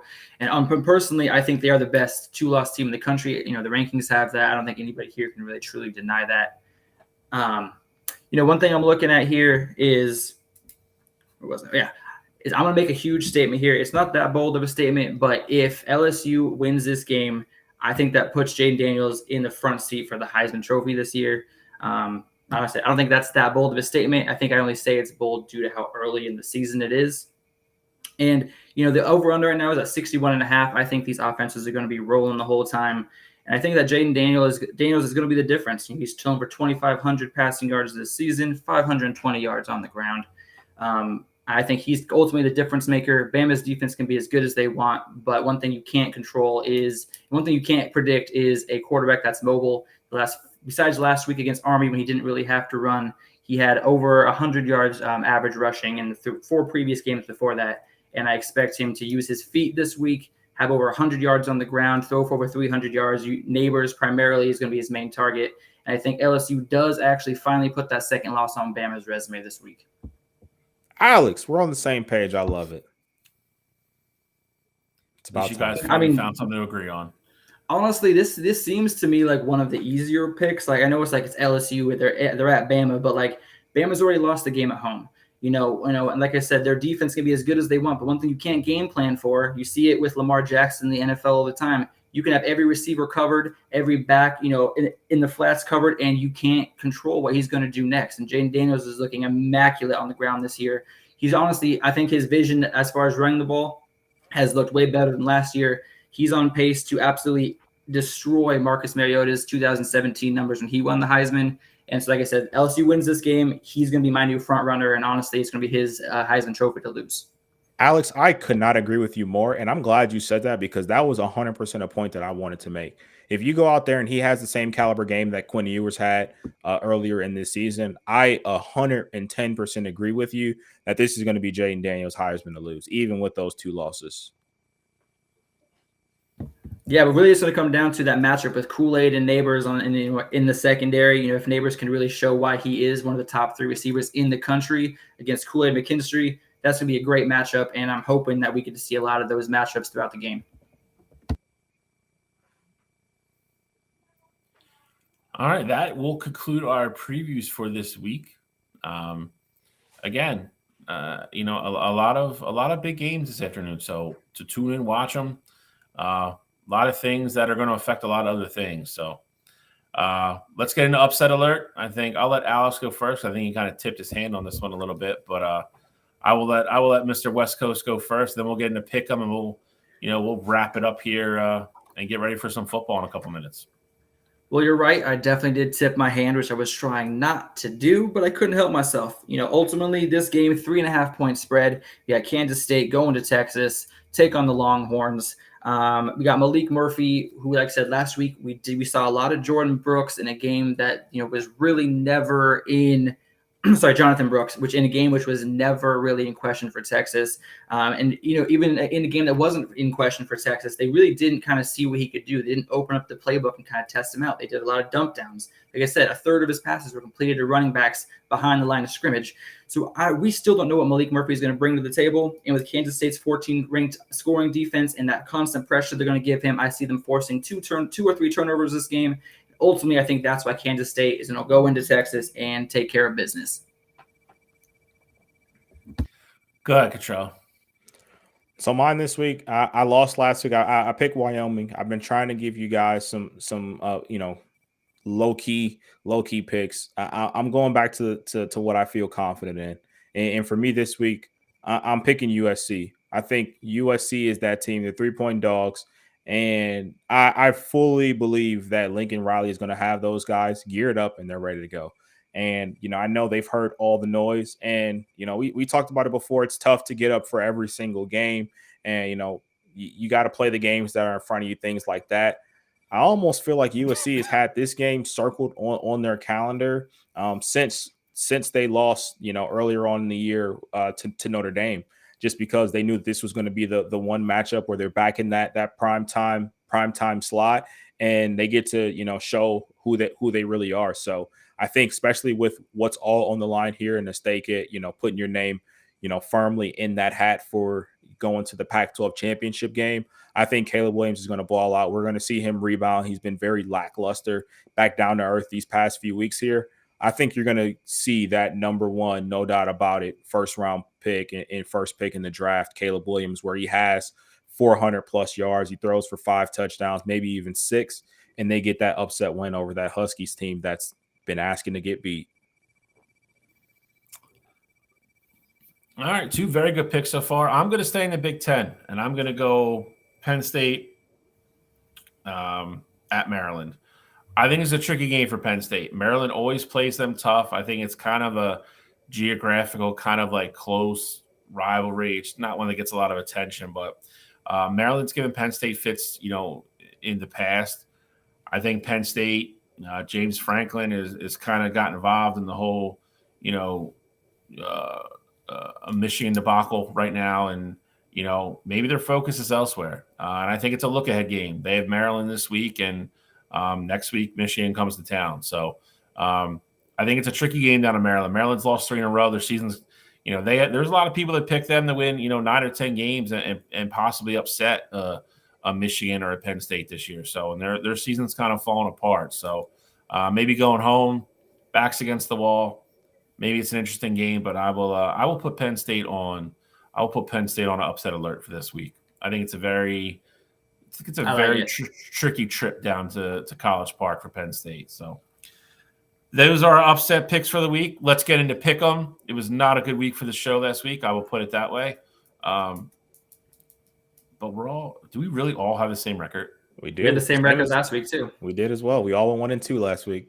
That's wild. Well, it looks like I'm still winning then. Child, we picked up some super dog points. Alex wasn't so lucky, but yeah, we all had the same record. All right. Well, I'll let Black lead off. I'll let Mr. Rose Bush himself, College go second, College Cottrell go second, and I'll go last. All right, we're gonna keep this. Did you say that because like our second home is the Rose Bowl? Is that why you said that? Nope. And I didn't say it for that reason, so I don't know why you even suggested it. That's appalling, sir. All right. Well, appalling. Well, we're going to keep this short, simple, and sweet. I got 3 games that I really like this week. I'm going to start with an actual full-on I'm not taking the points. I'm taking the actual dub on this. I got UAB. They're +1 right now against Florida Atlantic. Trent Dilfer's had that team up and down all season. They're 2-6. However, their 2 wins are at home where they are at this week. Now, here's my one thing is that UAB has a chance to go have a 500 record this year at 6-6, but they got to win out. Their toughest game of the season is Florida Atlantic, who they play today, and I have them coming out, taking care of business at home, winning by 7, and ultimately ending up 6-6 on the year. Trent Dilfer is getting that team ready for the future. My second pick is going to be Ole Miss -3 versus Texas A&M. I think that's very light. Jackson Dart sees that number 10 ranking that they earned. And guess what? Jackson Dart, who's been balling out this year, is going to continue to do the same exact thing at home against A&M. Last but not least, I got Sam Hartman continuing that amazing offensive spree they had last week, going in, taking care of business at Clemson. Clemson is not the same team that we've seen in the past. Dabo Swinney is like, you don't like me, get rid of me. Well, I think this game is going to be having him wish that he wasn't there. Sam Hartman and Notre Dame taking care of business by 14. Wow. Super dog. Duh. I'm sorry. I was so excited about that slam on Clemson that I forgot about Super Dog. So this is honestly this was the hardest pick for me this week. There was a lot of Super Dog games that were eligible. However, a lot of them seemed like not even close to happening. So I had to go against my Oregon Ducks this week. Cal covering the 24.5. I'm not saying that Oregon has any jeopardy of losing this game. However, Cal is very balanced when it comes to running and passing, averaging 200 yards in both categories. And Oregon's defense can tend to struggle with teams that are not one-dimensional. Therefore, I do see Cal keeping it close. Also, the weather report does call for wet conditions. So I do see both teams keeping the ground on the ball a little bit, which is going to have them controlling the clock. There's not going to be as many changes of possession. I don't think the Ducks have a chance to get up by 25 due to that fact. And like I said, Cal's offense has been rolling lately, so I'm going to go with Cal to cover the 24.5. That's a lot of points to cover in an interconference game. So you argued earlier about trying to get a team back on the other side of College Football Eliminator, and now you're telling me they can't cover against Cal? Cal's offense is. You made a fool out of me, sir, and that'll be the last time. First off, Bill, There's two things, okay? My best bet is to make up these super dog points. And the only game that is So you're relying on the on Cal? docket, the only Against game your this Ducks? week, the only game that's going on this week that has any chance of a team covering these large spreads that we're looking for is Cal. Like I said, I don't think that Oregon is in any question of losing. However, Cal starts out fast. Oregon lately has come out a little bit slow with a turnover last week, going down early against Stanford. I'm just saying Cal could come out early with a little momentum. The Ducks have in the past had letdown games in this spot. I think that's a close game at halftime. Oregon takes care of business in the second half. Don't do that. I'm realistic, fool right? me. Y'all can be You like, can't to the I'll best. tell you what, man. The way you described cannot the fool Oregon, me, Alex. You can't do it. You can't fool me because if it's a close game next week, you're going to come on here and you're going to tell me that, see, I told you guys Cal was a tough team and Oregon found a way. They gutted it out. They got a good win. That's what good teams do. And then we're going to go talk about the Eliminator, and we're going to talk about how they gutted out a win. And then I got to go on a rant about how Cal's not that good and how they haven't beat anybody. And then we're going to be doing this same song and dance yet again. You can't fool me, Alex. that tough 3-win Cal team. If you had it your way, Control, next week we'd only have 3 undefeated teams, and then we'd be in a real predicament. So and we might only have 3 undefeated teams. And one of them is going to be mine. So I'm on the right side of history right now, okay? Go Rutgers. I'm going to go to New Jersey in my Rutgers red, scarlet red, baby. Rutgers coming to town. I'm changing my upset pick. No, I'm just kidding. Go ahead. We got to keep going. That's perfectly fine. You know, I'll don my Caleb Williams 13 next week. Wow. Or maybe I'll wear my Ducks jersey again. I know that gave you guys great luck against the Huskies. It's getting personal. It's always weird. Me and Cottrell are always on the same show, and we are never the ones that like are our time's coming. Our time's coming, Bill. Hey, count your days. Count your days. Oh, please. Here we go. See? There we go. Speaking of, since we're here, my first pick, I got Ohio State minus 18.5 today against Rutgers. Rutgers as a team, I think they're getting a little bit too much credit right now. I get it. You know, they've looked good in all their games outside of the Michigan one. But, hey, I think Rutgers is the team that realistically we know who they are. If that Ohio State team, they go out there, they're going to take care of business defensively. Don't expect Rutgers to score more than 14 points in that game.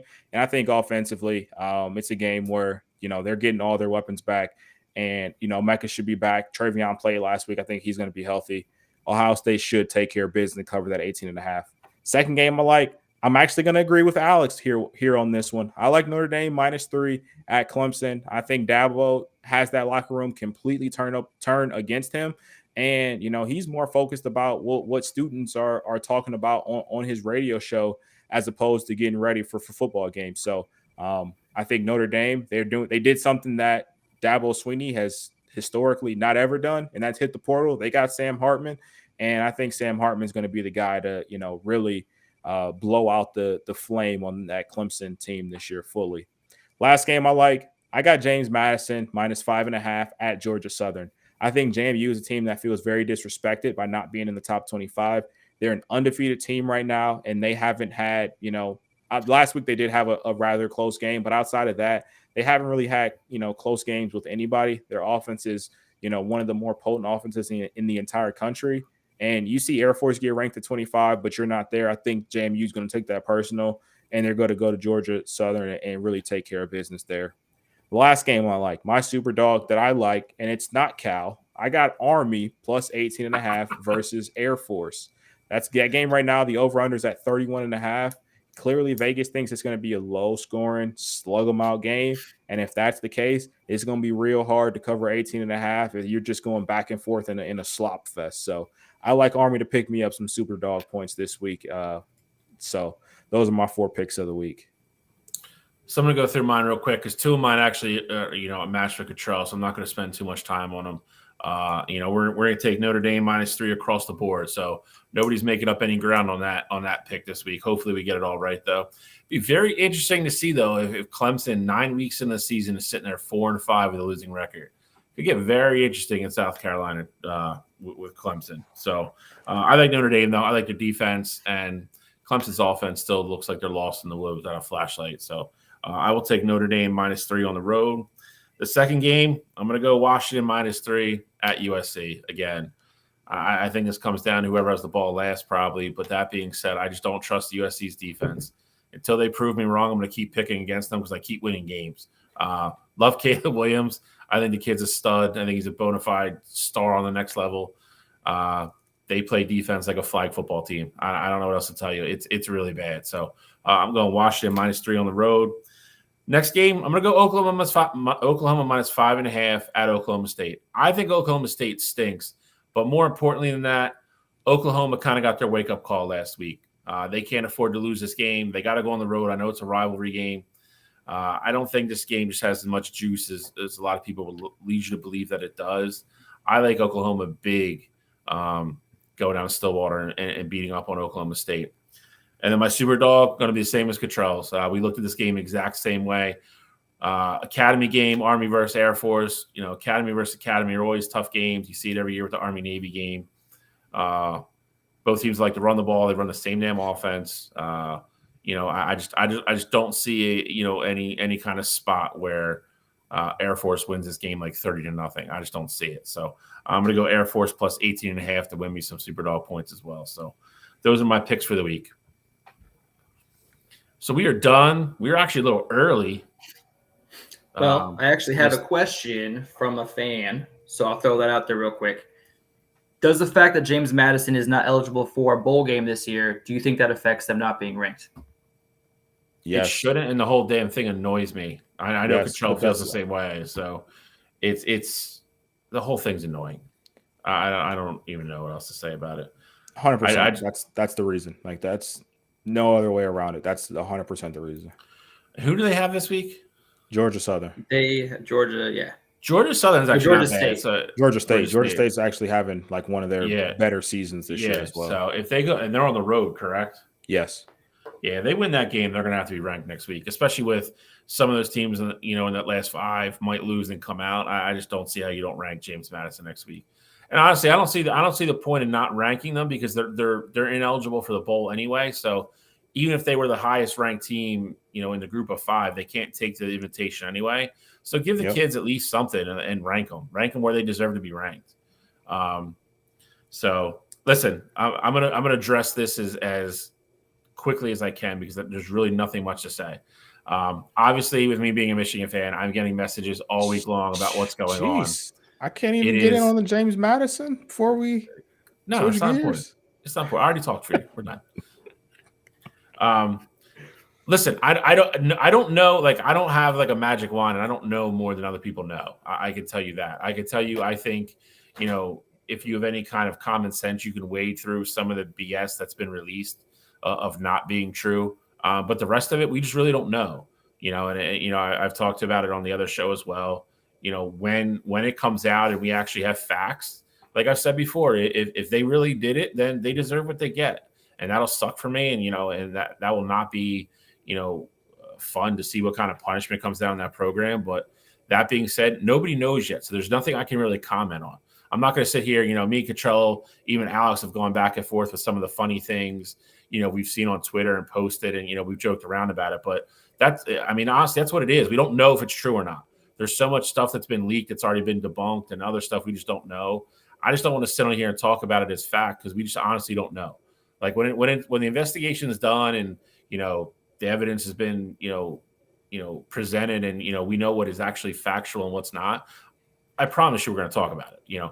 I won't mind talking about it, and there's no way Cottrell's not going to let me talk about it. So it will be discussed on the show, I promise. So I keep getting messages about it, and it, trust me, it's not a matter of not wanting to talk about it. We just don't know. And that's a silly answer, but it's just the truth. So I didn't want to not address that for the second week in a row. Real quick, I'll come up with a funny question. I'm gassering about James Madison, Dan. Before we go anywhere else, go ahead, Roses. Go ahead. This is my baby here. James Madison is my baby. Okay. Now you're cheating. Now he's got another team. Now I picked them 2 weeks. They got me. Of those 10 or whatever wins I got that I barely got. James Madison accounts for the majority of them. Okay, so I'm going to talk about James Madison here, and it's an absolute travesty that they're not ranked here. And the NCAA, to go even a step further, it's dumb that a team is going from the FCS level up to the FBS level that you're saying, hey, we need you guys to wait 3 years before you're eligible for bowl games. If I'm taking a step up in the competition and I win enough games to be bowl eligible, then I should 100% be eligible to go to play in whatever bowl that I qualify for that first game. Now, it's completely different if you're an FBS team and you take a step back. Yes, I'm 100% behind you. You need a few years to, level that talent gap and things like that. So I 100% understand that. But if I go up and I'm playing all these D1 teams, they're playing teams like later this year, they got to play Appalachian State, who's going to be in a bowl game. And if they go out and beat them, why aren't they in a bowl game this year? It absolutely drives me crazy. And so, James Madison's a team. I love what they do. They've won the FCS championships years in the past, actually rather recently. And they're going to be a team that's going to be one of those group of 5 teams that's going to be meddling their way around. And we're probably going to be seeing James Madison in the college football playoff here, in the next few years. So I had to get it out. Now we can go on whatever you want to go on to, Bill, because now I feel very relieved. I appreciate you bringing up the NCAA and having a bunch of rules that are outdated and make no sense. So, that's par for the course. The things we've talked about in the last, almost 3 years we've been doing the show, with Wire to Wire, just how many times they absolutely just absolutely bungle a situation as bad as you can. But real quick question before we get out of here, just for fun, really seriously, right on top of your head. Your team's on biggest game of the week. No, stop. Oh, okay. go to game snack. What is it? Buffalo chicken dip. Buffalo chicken dip. What do you got? Nachos. All right. Homemade nachos all day. All right. What you got, Bill? I don't know. I would probably say some form of. There's this. We have nachos, but it's with a different dip, but it's got cheese and sausage and stuff in it. It's so good. I forget what it's called, but the Rotel dip, kind of thing.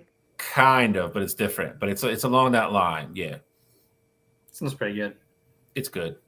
But that's it. That's the show for the week. We are done. 8 minutes to spare. I like nachos. Bye. Bye. We'll see everybody next week, and we got some big ones next week. So it'll be another great week of college football. And anybody have anything else to close? And maybe, just maybe, some teams to get moved back over to the contender side. As long as it's not. I'm excited for next week. 11-11 is the weekend I've been waiting for this entire season, and so I can't wait to talk about the games next week. But yes, Oregon will be moving back, and Ohio State after Rutgers beats them. No, I'm just playing. I'm just playing. If that happened, they would go straight to X. If that happened, they go straight to X. Trump might be absent if that happens. All right, boys, enjoy the games. We will see everybody next Saturday. Signing out.